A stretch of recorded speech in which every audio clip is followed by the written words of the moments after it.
হযরত আইয়ুব 18টি বছর পর্যন্ত রোগের মধ্যে পড়ে আছেন। এত অসুখ করেছে, এত রোগ, শরীর পচে গিয়েছে, গায়ে পোকা ধরেছে, দুর্গন্ধ হয়ে গিয়েছে, বিবিরা চলে গিয়েছে, ছেলে মেয়ে পাড়ার লোকেরা দূর দূর করে তাড়িয়ে দিয়েছে। এবার জঙ্গলের ভিতরে গিয়ে আশ্রয় নিয়েছেন।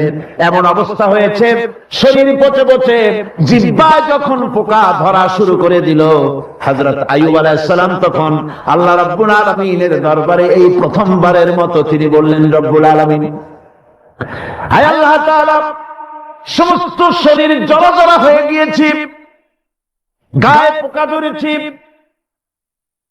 আমি কোনো কথা বলি নাই, আমি খামোশ থেকে জিকির আজগার করতেছিলাম। আয় আল্লাহ, এখন দেখি আমার জিহ্বায় পোকা ধরেছে, পোকা ধরা শুরু হয়েছে। আমার জিহ্বাটায় পোকা তুমি দয়া করে দিও না, কারণ আমার জিহ্বায় যদি পোকা হয়ে যায় তাহলে তোমার মতো আল্লাহর জিকির আমি কি দিয়া করব? আমার জিহ্বাটা তুমি দয়া করে ভালো রাখো।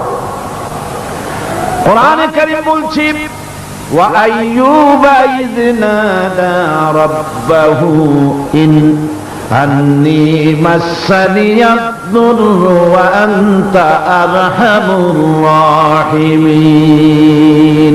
স্মরণ করো সেই সময়ের কথা যখন আইয়ুব তার রবকে ডেকে বলেছিল, আমি অসুস্থ আর তুমি তো রহমান রহিম, দয়াময়। ভাষাটা দেখেন কি সুন্দর, এর থেকে কি আল্লাহর আর কিছু বলা লাগে? আল্লাহ পাকের কাছে তিনি বলতেছেন, আল্লাহ আমি তো অসুস্থ, আমি তো অসুখ করেছে আমার, আর তুমি তো দয়াময় রহমান রহিম।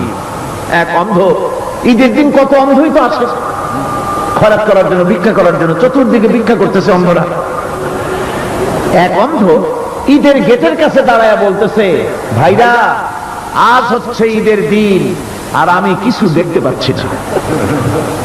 এ বেশি পয়সা পাই না, মানুষের দিন তার প্রতি আকৃষ্ট হয়ে গেছে। আরে